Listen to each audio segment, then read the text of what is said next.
Bismillahirrahmanirrahim.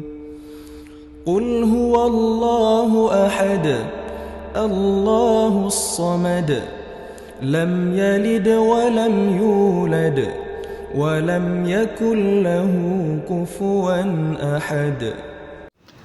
Assalamualaikum warahmatullahi wabarakatuh. Bismillahirrahmanirrahim. Alhamdulillahirabbil alamin. Arrahmanirrahim. Maliki yaumiddin. Iyyaka na'budu wa iyyaka nasta'in. Ihdinas shiratal mustaqim. Shiratal ladzina an'amta 'alaihim ghairil maghdubi 'alaihim waladdallin. Alhamdulillahirabbil alamin. Segala puji bagi Allah Subhanahu wa taala yang telah memberikan rahmat dan hidayahnya kepada kita semua sehingga kita bisa berkumpul di sini dengan keadaan yang sehat walafiat. Salawat dan salam semoga senantiasa tercurah kepada junjungan kita Nabi Muhammad SAW beserta keluarga, sahabat, dan seluruh umat beliau hingga akhir zaman. Amin, amin, ya Rabbal alamin.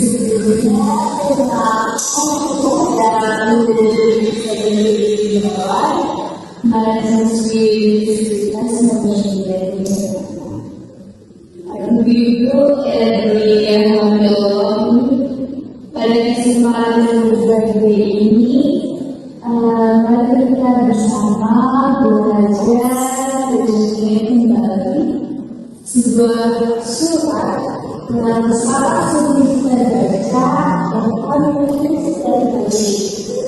tapi terkadang dulu kita menulis maknanya secara mendalam, yaitu surat Al-Ikhlas sendiri. Jadi biar berarti surat Al-Ikhlas adalah surat besar positif. Hanya 4 ayat saja. Bahkan anak-anak dulu untuk melakukannya di studio. Namun meskipun pendek, nilai sangat besar sendiri untuk beberapa tahun. Jadi Rasulullah bersabda, sesungguhnya secara Al-Ikhlas itu setara dengan sepertiga Al-Quran. Jadi sesuai Bukhari Muslim. Jadi Masya Allah ibu-ibu. Jadi bayangkan satu surat pendek yang sering kita baca, pahalanya begitu besar karena berisi tentang keesaan Allah sendiri. Masya Allah dan kita tidak berani. Ibu-ibu, mari kita pahami maka kalau Ikhlas dan bahasa sederhana ibu-ibu dimulai dari ayat pertama berbunyi Allah. Artinya kata-kata Allah itu Maha Esa. Isinya hanya Allah itu satu, tidak ada duanya. Tidak ada semua, tidak ada yang bisa menamai Allah itu sendiri. Ayat kedua berbunyi Allah Samad. Allah itu tempat bergantung segala sesuatu. Benar semua kebutuhan kita itu bergantung kepada Allah. Tentunya karena sakit dan untuk Allah. Ketika mengalami cinta untuk Allah. Ketika manusia sulit ibu itu juga Allah. Sedangkan Allah itu tidak pernah membutuhkan kita, tapi kita sendiri membutuhkan Allah. Ayat ketiga dan keempat itu berarti Allah itu tidak berkata dan tidak dikarenakan, jadi tidak ada salah yang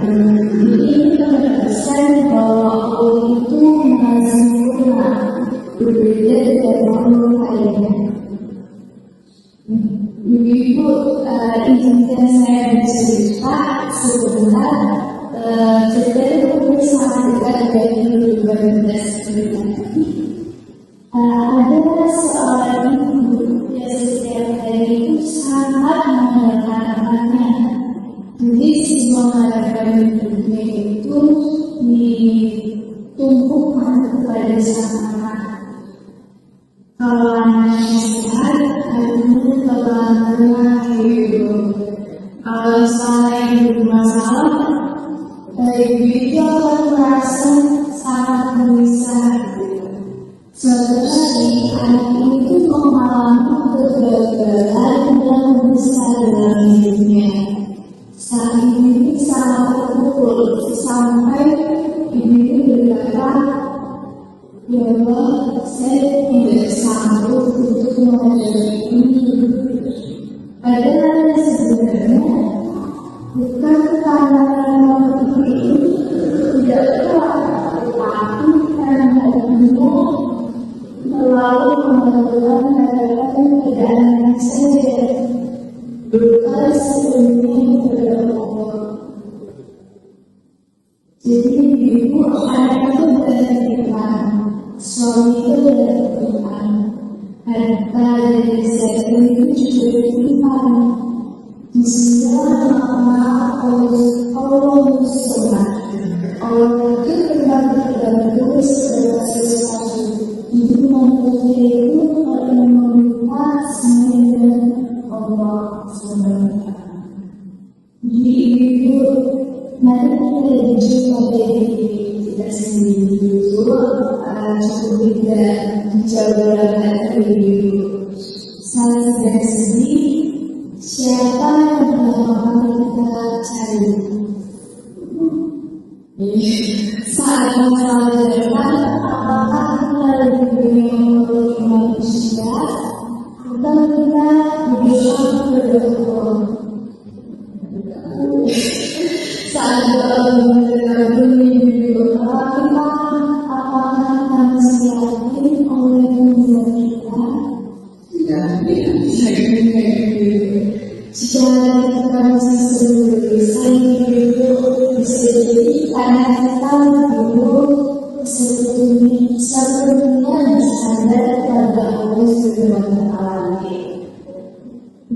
Bimbing yang Rasulullah SAW pernah bercerita tentang soal sahabatnya yang sangat sering membaca surat Al-Ikhlas ini. Ketika ditanya alasannya, kenapa selalu membaca surat Al-Ikhlas ini?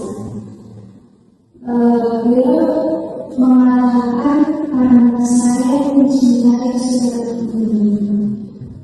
Begitu setelah itu Rasulullah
kemarin datang untuk sholat. Sujud seluruh orang berdosa. Allah, ada